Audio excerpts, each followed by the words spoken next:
తిరిగి BCN news కి స్వాగతం. తాడేపల్లిగూడెం ఆరోగ్యవంతమైన పట్టణంగా రూపుదిద్దేందుకు ప్రభుత్వ విప్ ఎమ్మెల్యే బొలిశెట్టి శ్రీనివాస్ కృషి అభినందనీయమని పశ్చిమ గోదావరి జిల్లా కలెక్టర్ నాగరాణి కొనియాడారు. పట్టణంలో చేపట్టిన వివిధ అభివృద్ధి పనులను కలెక్టర్ పరిశీలించారు.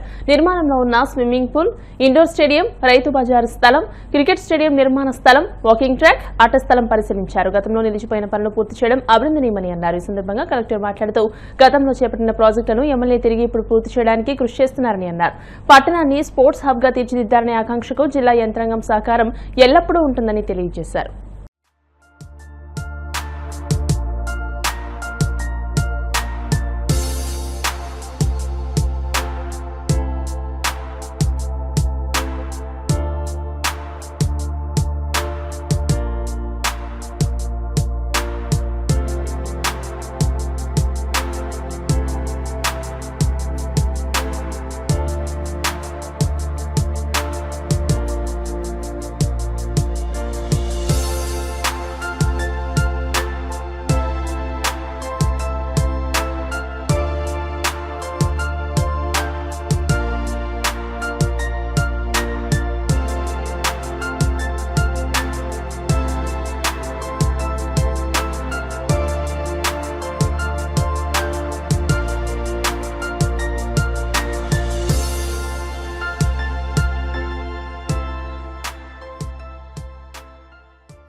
కలిసి ఇక్కడ జరుగుతున్న డెవలప్మెంటల్ యాక్టివిటీస్ అన్నీ కూడా చూడడం జరిగింది.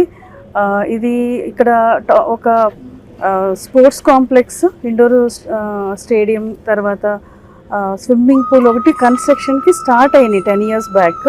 అవన్నీ కూడా మధ్యలో ఆగిపోవడం చాలా బాధాకరం. వాటిని శ్రీనివాస్ గారు, స్థానిక ఎమ్మెల్యే గారు మరియు వారి నాయకులు అందరూ కలిసి ఎట్లా అన్నా కూడా కంప్లీట్ చేయాలని చెప్పేసి వాటిని కంప్లీట్ చేస్తున్నారు. 90% వర్క్ అయింది. Indoor stadium, shuttle badminton, gym, ఆ ఫెసిలిటీస్ అంతా కూడా ఏర్పాటు చేశారు. అట్లాగే swimming pool, half Olympic pool అంటారు దాన్ని, అంటే హాఫ్ సైజ్ ఒలింపిక్ పూల్తో పిల్లలకి నేషనల్, ఇంటర్నేషనల్ గేమ్స్కి కోచింగ్ ఇవ్వడానికి చక్కగా ఉంటుంది. దాన్ని కూడా కంప్లీట్ చేశారు. 90% కంప్లీట్ అయింది. ఇక్కడ స్కూల్, జెడ్బీ హై స్కూల్ ఉంది. 550 స్టూడెంట్స్ జరుగుతున్నారు. ఇదంతా లోతట్టు ప్రాంతం, నీళ్ళు వచ్చి స్టాగ్నేట్ అవుతుంది. ఇక్కడ కూడా చక్కగా ఉన్న టౌన్లో ఉన్న యువతీ యువకులకు, పిల్లలకు వాళ్ళ స్పోర్ట్స్ జీలు పెంచడానికి బాక్స్ క్రికెట్, ఓపెన్ జిమ్ ఇవన్నీ కూడా ఏర్పాటు చేయడం చాలా సంతోషకరం. వారు ఇక్కడ స్థానికుల్ని మొబిలైజ్ చేసి వారందరినీ కూడా ఈ అభివృద్ధిలో భాగస్వామ్యం చేసి ఇంత మంచి అభివృద్ధి చేయడం చాలా సంతోషకరం అండి. రాష్ట్ర ప్రభుత్వం పేద ప్రజల సామాజిక భద్రతే ధ్యేయంగా ఎన్టీఆర్ భరోసా కింద అందిస్తున్న సహకారాన్ని సద్వినియోగం చేసుకోవాలని కాకినాడ జిల్లా ప్రత్యేక అధికారి జి వీరపాండ్యన్ పేర్కొన్నారు. పెదపూడి మండలం రామేశ్వరం గ్రామంలో పేదలకు సేవా కార్యక్రమంలో భాగంగా సెప్టెంబర్ నెల ఎన్టీఆర్ భరోసా పెన్షన్లు పంపిణీ కార్యక్రమంలో ZP CEO Lakshmanarao, DRDA PD Srinivasarao ఇతర అధికారులతో కలిసి ఆయన పాల్గొన్నారు. తొలుత వెలగపాటి రామలక్ష్మికి వితంతు పెన్షన్, సికోటి రాజేష్ కు విభిన్న ప్రతిభావంతుల పెన్షన్, కొల్లాబత్తుల కుమారికు వితంతు పెన్షన్, కొల్లాబత్తుల మణిబాబుకు విభిన్న ప్రతిభావంతుల పెన్షన్ కింద ఆర్థిక సహాయాన్ని ఆయన చేతుల మీదుగా పంపిణీ చేశారు.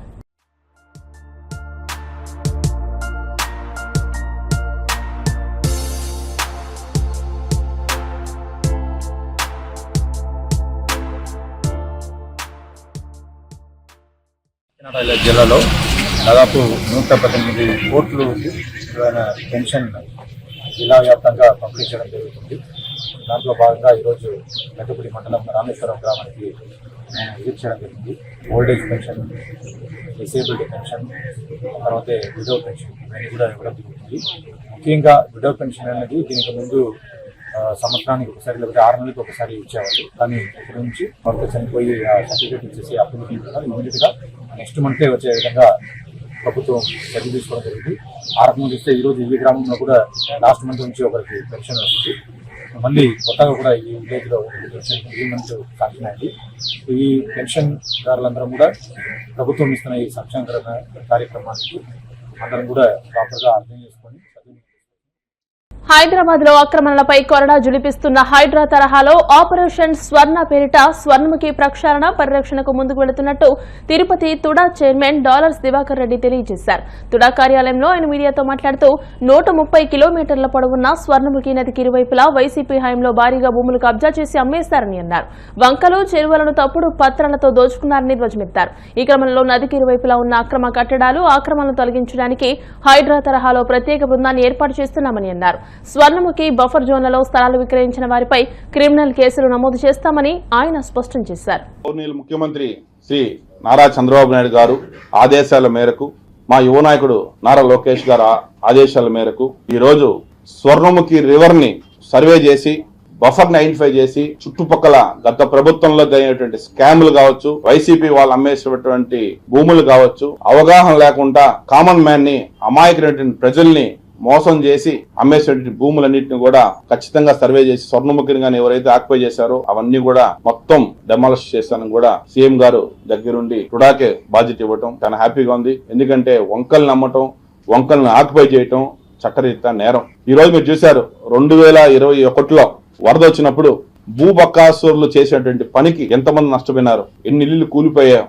ఈ రోజు తొండవాడ నుంచి శ్రీకాళహస్తి వరకు మొత్తం ల్యాండ్ ని డ్రోన్స్ ద్వారా సర్వే చేసి ఫస్ట్ స్వర్ణముఖి బౌండరీని ఫిక్స్ చేసి దాని తర్వాత చుట్టుపక్కల గవర్నమెంట్ నామ్స్ ప్రకారం అటుపక్క 50 మీటర్లు ఇటుపక్క 50 మీటర్లు జియో ప్రకారం మార్క్ చేసి దాని గురించి ఒక సర్వే రిపోర్ట్ రెడీ చేసి తర్వాత సీఎం గారు దానిపైన ముఖ్యమైన డిసిషన్ తీసుకోబోతున్నారు. ఎందుకంటే ఈ రోజు చూసాం మనకు ఎన్విరాన్మెంట్ ని నాశనం చేశారు, చెరువులు అమ్మేశారు, వంకలు అమ్మేశారు, కాలువలు అమ్మేశారు, శ్మశానం అమ్మేశారు.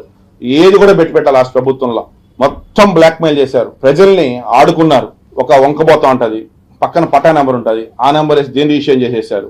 ఈ రోజు మా ముఖ్యమంత్రి చంద్రబాబు నాయుడు గారు అదే పనిగా తిరుచానూరుని ఒక పిలిగ్రిమ్ గా హబ్ గా ఉండాలా, ఒక టూరిజం హబ్ గా ఉండాలా, వచ్చేటువంటి యాత్రికుడు ఎక్కడ కూడా డిస్టర్బ్ కాకుండా ఒక మంచిగా అక్కడ స్వర్ణముఖి రివర్ ని రీజనరేట్ చేసి దాని గురించి బుషెస్ అన్ని కూడా క్లియర్ చేసి ప్రతి ఒక్క భక్తులు కూడా ఆడికి వెళ్ళి ఆ వంకలో కాలు చేతులు కడుక్కొని దేవుడికి దర్శనం పోయే విధంగా కూడా కృష్ణారు వంకర మొత్తం సర్వే చేసుకుని డెవలప్ చేయాలని కూడా మాకు ఆదేశాలు ఇవ్వడం జరిగింది. అందులో భాగంగానే ఈ రోజు తొండవాడ నుంచి శ్రీకాళహస్తి వరకు మొత్తం సుమారు 50 నుంచి 60 కిలోమీటర్ రేడియస్ వస్తుంది వంక ప్రాంతం. ఆ వంక ప్రాంతం అంతా కూడా డ్రోన్ ద్వారా సర్వే చేసి దాన్ని అన్ని కూడా క్లియర్ చేసి దాన్ని బ్యూటిఫికేషన్ చేసేదని కూడా ప్రభుత్వం ఈ రోజు స్వీకారం చుట్టింది. దీని అందరూ కూడా ప్రజలు చాలా హర్షిస్తున్నారు. ఆల్రెడీ నాకు మా ఫ్యామిలీ మెంబర్స్ అక్కడ ఉన్నటువంటి పిల్లలకు తెలిసి ఈ రోజు ఇది వస్తుంది అనేసి, కాబట్టి వాళ్ళందరూ కూడా నాకు ఫోన్ చేసి చెప్పారు మంచి డిసిషన్ తీసుకున్నారని అనేసి కూడా. సో ఇంతవరకు ఎవరు చేయనటువంటి పనిని ఈ రోజు మొట్టమొదటిగా ఎన్డీఏ కూటమి ప్రభుత్వం తీసినందుకు నేను మరొక్కసారి చంద్రబాబు నాయుడుకి మనస్ఫూర్తిగా ధన్యవాదాలు చెప్తున్నాను. ఈ రోజు అందులో భాగంగానే రీసెంట్ గా కలెక్టర్ గారితో, జేసీ గారితో, ఇరిగేషన్ ఈఈలతో, సర్వే ఏడీతో కూడా మీటింగ్ పెట్టడం కూడా జరిగింది. వాళ్ళందరూ కూడా 2-3 రోజుల్లోనే మళ్ళీ ఒకసారి స్టార్ట్ చేసుకొని అతి త్వరలోనే తొండవాడ ముక్కోటి టెంపుల్ దగ్గర 3 వంకలు అక్కడ కలుస్తాయి, జాయినింగ్ ప్లేస్ ఉంది.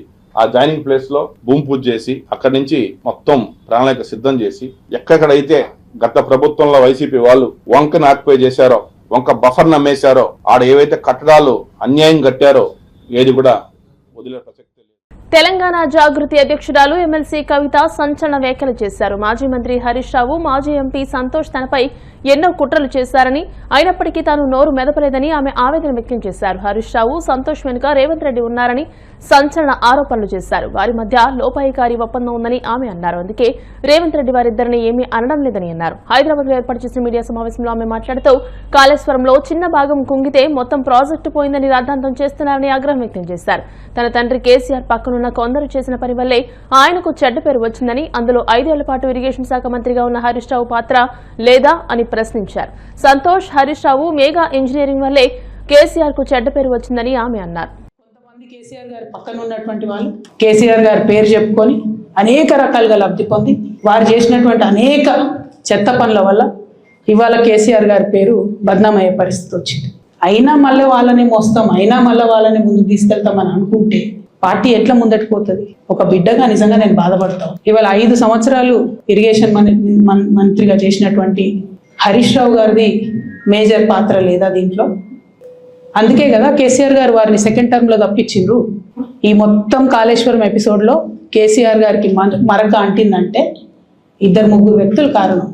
మాజీ రాజ్యసభ సభ్యుడు ఒకలైతే హరీష్ రావు గారు ఒకలైతే మెగా కృష్ణారెడ్డి గారు ఇంకోటి మెగానో బోగానో ఏదో ఈ పెద్ద పెద్ద కాంట్రాక్టర్లు అందరితో కుమ్మక్కై కేసీఆర్ గారు ప్రజల కోసం ఆలోచన చేస్తే నీళ్ళ కోసం ఆలోచన చేస్తే వీళ్ళు సొంత వనరుల కోసం డెవలప్మెంట్ కోసం ఆస్తులు పెంచుకోవడం కోసం ఆలోచన చేసి ఇవాళ మీ వల్ల రేవంత్ రెడ్డి లాంటి వ్యక్తి తెలంగాణ ఉద్యమానికి సంబంధం లేని వ్యక్తి కేసీఆర్ గారి కాలి గోటికి సరిపోని వ్యక్తి ఆయన నిలబడి కేసీఆర్ గారిని చేయెత్తి చూపించి కేసీఆర్ గారి మీద సిబిఐ ఇవాళ నేను వేస్తా అని చెప్తున్నాడంటే కారణం ఎవరు దీనికి?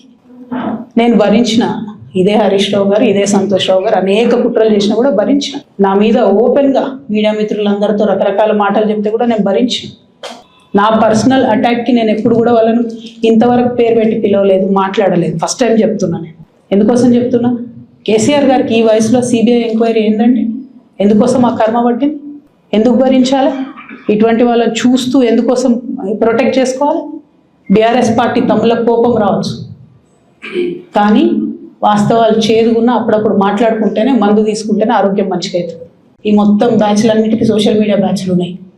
వీళ్ళందరికీ బాగా చాలా చాలా బ్యాచ్లు ఉన్నాయి. వాళ్ళంతా రేపటి నుంచి ఏమంటారు? నన్ను ఒకళ్ళు బీజేపీ ఆపరేట్ చేస్తుందంటారు, ఒకళ్ళు కాంగ్రెస్ ఆపరేట్ చేస్తుందంటారు, ఒకళ్ళు రేవంత్ రెడ్డి చెప్తే మాట్లాడుతుందంటారు, ఇంకోళ్ళు బండి సంజయ్ చెప్తే మాట్లాడుతుందంటారు. ఖబర్దార్ బిడ్డ, నేను ఎవరు చెప్తే ఆడేటటువంటి తోలుబొమ్మని కాదు.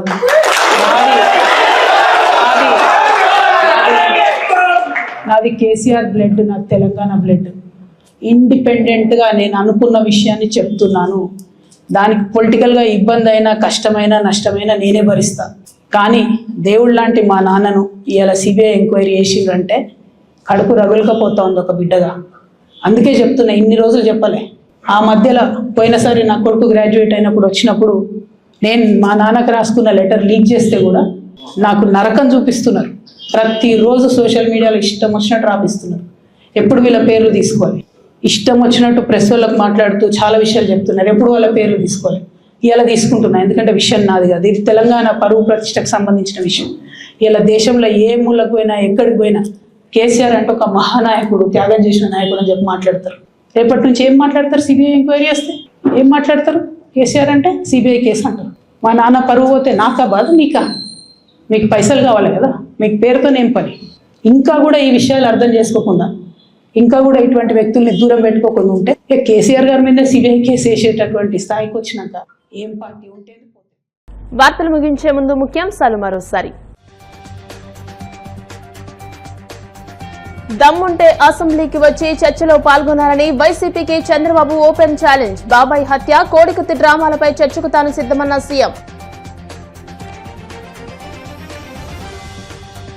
నేడు దివంగత ముఖ్యమంత్రి వైఎస్ రాజశేఖర రెడ్డి వర్ధంతి. కుటుంబ సభ్యులతో కలిసి ఇడుపులపాయలోని వైఎస్ఆర్ ఘాట్లో నివాళులర్పించిన మాజీ సీఎం జగన్.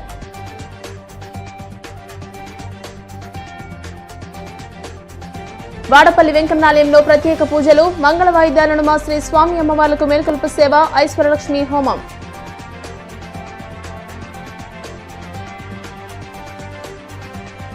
మాజీ మంత్రి హరీష్ రావు, మాజీ ఎంపీ సంతోష్ నాపై ఎన్నో కుట్రలు చేశారు. తెలంగాణ జాగృతి అధ్యక్షురాలు కవిత సంచలన వ్యాఖ్యలు.